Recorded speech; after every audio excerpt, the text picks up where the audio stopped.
With economic news, while U.S. President Obama and members of his cabinet are talking about the first signs of economic recovery, not all economists are sure the world economy is on the way back up. And joining me now from Vancouver is one of them, Andrew Gavin Marshall. He's a research associate from the Center for Research on Globalization. Now, President Obama, people are saying that things are improving. The economy has begun to grow a little bit and jobs aren't in the double digits anymore. Unemployment has improved slightly, but you're saying that an economic recovery is a myth. So why? Yeah, it's basically an illusion. What we have ahead of us right now is, I believe, two major crises. One of them is another financial crisis in the form of the commercial real estate bubble.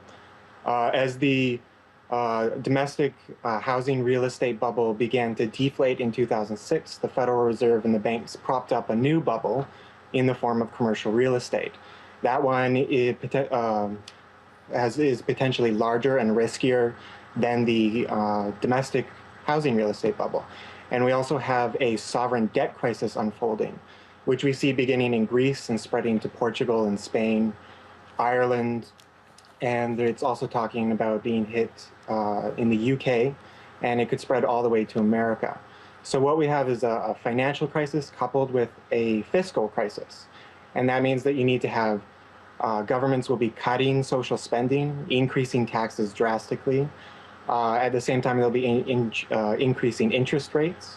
And so they'll essentially be forced to do what the IMF and World Bank have been doing to the third world for the past 20 years, which is to basically undertake a total neoliberal restructuring of our domestic economies in the West, cutting down social systems, healthcare, education, etc., to be able to finance the debt. And the debt itself was put in place largely to bail out the banks.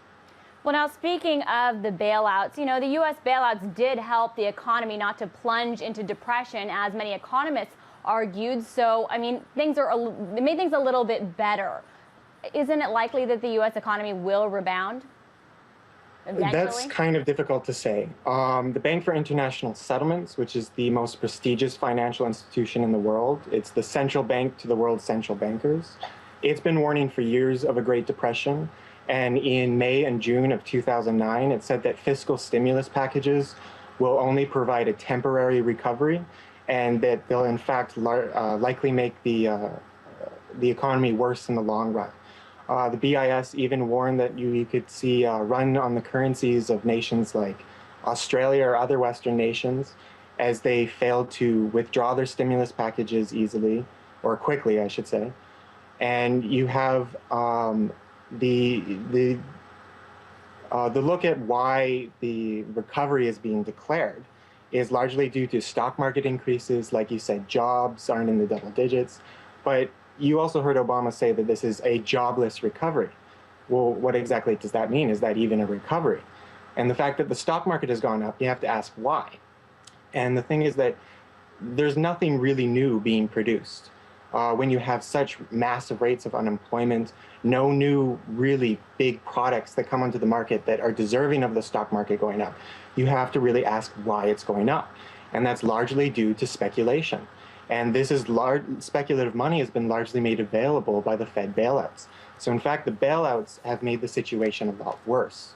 And as Neil Barofsky said, who was investigating the TARP fund, which is the bailout program, he said the U.S., and this was in June of 2009, the U.S. may be at risk of $23.7 trillion.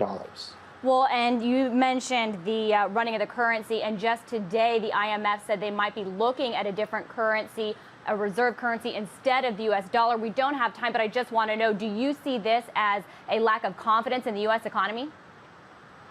Absolutely. And China has begun buying less U.S. treasuries, and so this is a sign of a lack of faith in the U.S. dollar.